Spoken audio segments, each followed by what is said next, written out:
Salut à toi et bienvenue dans Art Sensible, le podcast qui fait le lien entre le parcours artistique, le processus créatif et l'amour de soi. Je suis de retour, enchantée, c'est Aurélie Hartmann. Tu me connais peut-être sous le nom de Ilia Tuesca, qui a été mon pseudo pendant un certain temps. Je suis artiste, musicienne, autrice, compositrice, interprète. J'écris aussi. Et j'ai fait une longue pause dans ce podcast. Et je suis très heureuse de revenir aujourd'hui parmi vous. Parce que j'ai beaucoup de choses à dire. Et je pense que ces derniers mois, c'était pas que j'avais pas de choses à dire, c'était plus que j'avais besoin de me retrouver, de faire le point, d'essayer des choses, de me tromper aussi. Et je me suis beaucoup concentrée sur la musique ces dernières années. Depuis que je suis revenue à Paris, en fait, même si j'avais lancé ce podcast avec l'envie de partager mon parcours, mes réflexions, et pour être honnête avec vous, je me suis un peu perdue dans toutes ces quêtes d'attention en lien avec les réseaux, alors qu'à la base, mon intention en faisant ce podcast et en faisant tous les podcasts que j'ai pu faire, puisque j'en ai fait plusieurs depuis 2019, ça a toujours été d'avoir des conversations intéressantes, des conversations qui me permettent de m'enrichir intellectuellement, émotionnellement, intérieurement, spirituellement, de plein de manières. Et au départ, les premiers podcasts que j'avais faits d'ailleurs, c'était des conversations à deux, où il y avait vraiment un échange. Et ensuite, je me suis mis à faire des épisodes solo avec les autres podcasts que j'ai faits. On va dire le premier podcast qui s'appelait Reconnexion, c'était des conversations. Puis c'est devenu... quand j'ai lancé de nouveaux podcasts, j'ai lancé un qui s'appelait Atypique, puis j'ai lancé Minute par Minute, qui a été pendant plusieurs années un peu mon podcast signature. Et là, j'étais aussi toute seule. Et pour Art Sensible, je pourrais pas vous dire encore quelle est la destination de ce podcast. Est-ce que ça va continuer d'être des épisodes comme ça, solo, où je vous parle de cœur à cœur de mon parcours artistique et des réflexions que ça m'amène? Ou est-ce que je vais pas aussi, pourquoi pas, échanger avec d'autres artistes? J'aime bien mélanger les disciplines aussi, donc ça pourrait être des artistes qui sont dans d'autres domaines que moi. Mais c'est pas encore très clair. Là, j'avoue que je reprends ce podcast avec l'envie simplement de reconnecter avec vous et de vous partager des réflexions que j'ai en ce moment. Alors, j'ai continué à partager via ma newsletter qui a changé de nom, qui s'appelle maintenant La Flamme et qui est sur Substack. J'ai envie que ce podcast soit plus interactif qu'il ne l'a été par le passé, et c'est aussi une des raisons pour lesquelles je choisis de me filmer et pas juste de faire un audio comme je le faisais avant. Et je sais pas du tout si ce sera des épisodes longs ou plus courts. Là, je sais que j'ai pas énormément de temps devant moi, donc ça va être un épisode sûrement d'une 20aine de minutes. Mais généralement, j'aime bien prendre mon temps, donc je me mets pas de limite à ce niveau-là. C'est quelque chose que j'ai envie de prendre comme un projet artistique, en fait, avec autant d'ouverture. Quelque chose de l'ordre du lâcher-prise où je me laisse inspirer et je me laisse improviser. C'est toujours comme ça que je crée, on va dire 95%, 99% peut-être même du temps. C'est par improvisation, alors je crois que c'est un peu ma spécialité.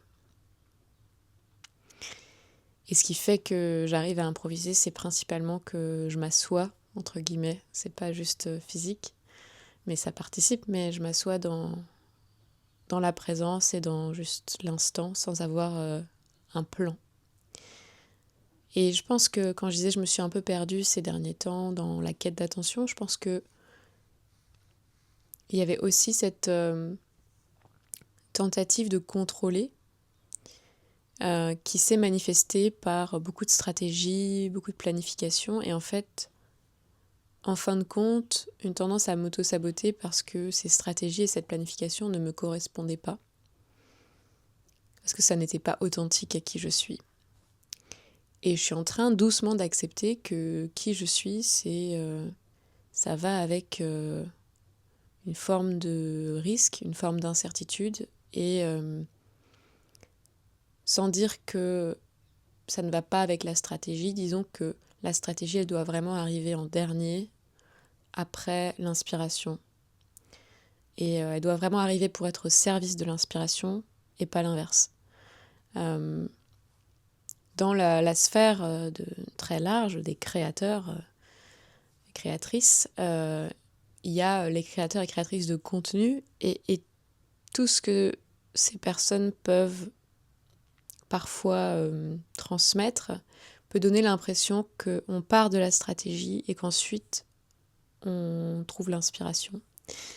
Et parce qu'il y a beaucoup de coachs, entre guillemets, dans ces domaines-là qui transmettent ça. Et je trouve ça assez dangereux pour l'esprit artistique. Parce que l'esprit artistique, c'est vraiment l'inverse. Et je crois que j'ai envie de mettre l'accent sur le fait que je peux pas être artiste d'un côté et de l'autre faire les choses par stratégie pour obtenir quelque chose. J'ai besoin d'appliquer mon état d'esprit artistique à toute ma vie. Sachant que cet état d'esprit artistique, selon moi, et je pense que je suis pas la seule à penser ça, c'est cet émerveillement, cet état d'ouverture, de je ne sais pas, ce côté innocent et cette ouverture du cœur aussi. Donc voilà un peu mon début de réflexion, sachant que c'est pas, on n'arrive pas encore au thème du jour, parce que j'ai quand même noté un thème qui m'est venu ce matin. Et je vais le re-regarder parce que j'ai complètement oublié. J'ai un carnet, j'ai un nouveau carnet qui est absolument magnifique. C'est un carnet personnalisé. Bon, le seul truc c'est que j'ai mis des petits charms et en fait ça fait du bruit. Ça m'agace un peu, mais c'est joli, mais ça m'agace un peu. Voilà. C'est Louise Carmen, ce sont des carnets qui sont censés durer toute la vie. Donc dans mon carnet, j'ai noté ce matin un thème pour aujourd'hui. Oui. Alors, le thème du jour, et on va faire vite parce qu'apparemment j'ai plus beaucoup de batterie dans cet émetteur. Le thème du jour, c'est oser prendre de la place. Je pense qu'il y a un combat en moi depuis toujours entre mon envie d'exister pleinement, de m'exprimer pleinement, de m'épanouir et ma peur de déranger. Et même, vous voyez, quand je dis ça, je vois que ma gorge, bon, j'ai pas beaucoup bu ce matin, mais ma gorge, elle se bloque un peu. Et quand on est artiste, on est là pour sortir des choses de soi, on est là pour porter sa voix, que ce soit par le chant, comme c'est le cas pour moi, par l'écriture, par le dessin, quel que soit le médium, il y a cette chose d'expressivité et d'expression. Et pour s'exprimer, il faut savoir un peu qui on est. Et il faut assumer qui on est. Et à un moment dans la vie, on prend conscience que être qui on est, c'est incompatible avec plaire à tout le monde. Donc ça veut dire faire le deuil à partir du moment où on décide d'être qui on est et de l'assumer et de l'exprimer dans le monde, c'est faire le deuil d'être aimé de tous et de toutes. Et ça, c'est un travail de longue haleine. C'est pas quelque chose qui se fait, juste qui se décide un jour et puis hop, c'est fini. Et je pense que faire un travail où on est exposé médiatiquement, même si c'est juste via une chaîne YouTube comme ici, euh, ou un compte Instagram ou quoi, ça accentue la difficulté, ou peut-être la conscience de cette difficulté, puisqu'on est exposé au regard et aux oreilles de plein de gens qui vont juger, qui vont avoir leur propre réaction, leur propre projection à qui on est. Et sans m'en rendre compte, je pense que pendant plusieurs années, en fait, depuis mes débuts en 2019 sur Internet, j'ai un peu maquillé ou masqué certaines parties de moi pour un peu ne pas faire trop de vagues. Et je pense que mon message en a été impacté. C'est-à-dire que je pense que mon impact a été moins fort du fait que je me protégeais en cachant des parties de moi, en m'adaptant, en essayant d'être consensuelle. Et ça m'a marqué parce que récemment j'étais à un atelier de théâtre d'improvisation et le prof a dit quelque chose avec lequel j'étais pas du tout d'accord. Il a dit, parce qu'on faisait de l'impro un peu comique, il a dit il faut faire les choses de manière consensuelle. C'est-à-dire qu'il faut aborder les sujets d'actualité, mais il faut absolument pas diviser sur le sujet, il faut pas être clivant. Et en fait, ça m'a vraiment surprise parce que je me suis dit, du coup, on s'auto-censure, on se permet pas de laisser venir ce qui vient, en fait, puisque pour moi, l'improvisation, c'est justement lâcher prise et se laisser inspirer par ce qui vient, quelle que soit l'issue, en fait.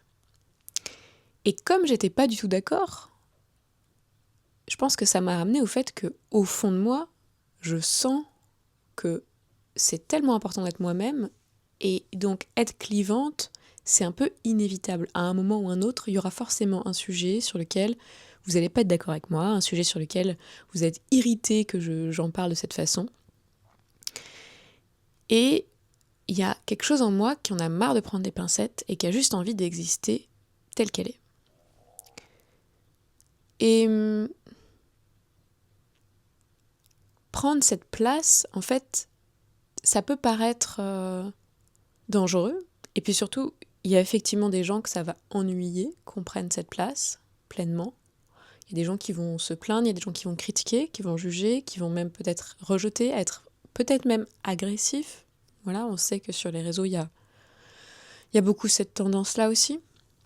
Mais c'est un miroir de la vraie vie, hein, évidemment. Et paradoxalement, ça crée aussi une forme de soulagement quand on ose être qui on est. Je prends un exemple de ma vie en ce moment. Là, je suis en colocation temporaire, je suis en sous-location d'une chambre. Et en fait, pendant les 2 premières semaines, j'étais dans une attitude de bonne élève où je voulais plaire à tout le monde, où je voulais être celle qui respecte bien les règles, etc. Et finalement, je sentais qu'il y avait une personne dans la coloc en particulier que ça irritait. Mais je savais pas si c'était moi, en tant que personne, qui la dérangeait. Mais je pense qu'au fond, et je m'en suis rendu compte du coup plus récemment, quand j'ai osé exprimer certaines émotions et que j'ai osé parfois répondre avec affirmation, assertivité, je me suis rendu compte que c'était plus juste pour moi de m'affirmer, quitte à prendre un risque de conflit, et que c'était aussi plus juste pour les autres. Que d'être dans une attitude finalement un peu hypocrite, un peu effacée, à essayer de marcher sur des œufs constamment pour que tout le monde soit content.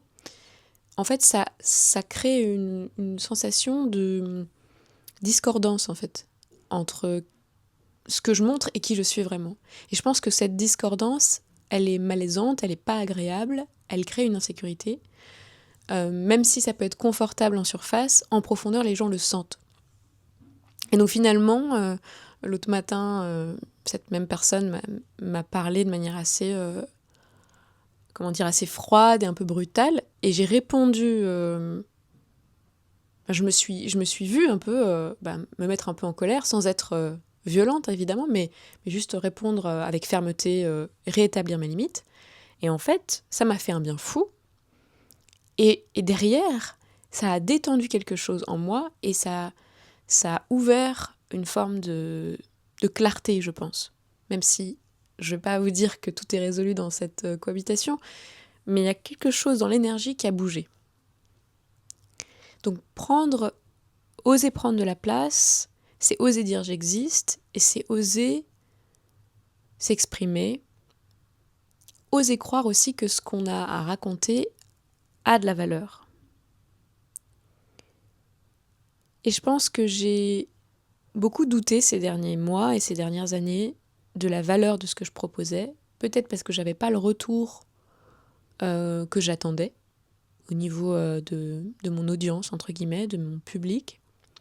Quand je dis pas le retour que j'attendais, c'est pas vraiment le retour qualitatif, parce que j'ai eu énormément enfin, on va dire en termes de qualité, j'ai des retours régulièrement très très positifs, mais c'est en termes de quantité, c'est-à-dire ma visibilité, elle n'est pas énorme, elle est même assez petite, on va dire, pour l'instant. Et j'étais un peu vexée de ça pendant un temps. Ça m'a fait douter, en fait, de la qualité de ce que je propose. Et ce doute-là, il peut pousser à se renfrogner, en fait, à se renfermer sur soi-même. Et je pense que c'est un peu ce qui s'est passé. Donc je reviens. On va terminer comme ça. Je reviens avec enthousiasme et joie, parce que je suis dans une phase de vie qui est très intéressante. Je pense que j'ai beaucoup de choses à raconter. Je suis dans une phase de transition, de changement et d'alignement, de réalignement. Et je sens que, à mesure que j'avance, en écoutant davantage mon intuition, il y a quelque chose qui se réaligne. Et justement, cette question de prendre de la place et de m'affirmer, ça fait complètement sens en ce moment. Et je suppose que ça va continuer de faire sens, puisque ça y est, je me sens lancée sur cette voie-là. Sur ces belles paroles, je vais quand même vous faire un tout petit peu de pub pour ma musique, parce qu'il y a eu des belles choses qui sont sorties en octobre. On a sorti un EP qui a été enregistré avec de magnifiques musiciens, qu'on a enregistré en avril, et il a été sorti début octobre. Et là, on est le 19 décembre au moment où j'enregistre cet épisode. D'ailleurs, je crois que c'est la nouvelle lune ce soir. Donc nouvelle lune, nouveau projet, nouvelle ère, j'ai envie de vous dire. Et c'est bientôt Noël, donc personnellement, je vais vous dire la vérité, je n'ai acheté aucun cadeau, mais je sais que beaucoup de personnes achètent des cadeaux pour Noël. Bon, j'en achèterai sûrement un pour ma mère, un pour mon père. Voilà, je vais sûrement faire le minimum, mais je sais que parmi vous, il y a beaucoup de gens qui achètent des cadeaux, qui aiment acheter des cadeaux, qui font des cadeaux à leurs proches, à leur famille, à leurs amis, à leurs amoureux, amoureuses. Et il se trouve que quand cette EP est sortie, j'ai pas seulement voulu le sortir au niveau digital, j'ai eu envie d'un objet physique. Et donc il y a un CD et il y a un vinyle qui sont disponibles. Je vous mettrai les liens dans la description. Si vous voulez soutenir mon travail, c'est une des meilleures manières. Évidemment, vous pouvez écouter ma musique aussi sur les plateformes de streaming comme Deezer, Spotify, Apple Music. Mais c'est pas du tout la même rémunération pour moi.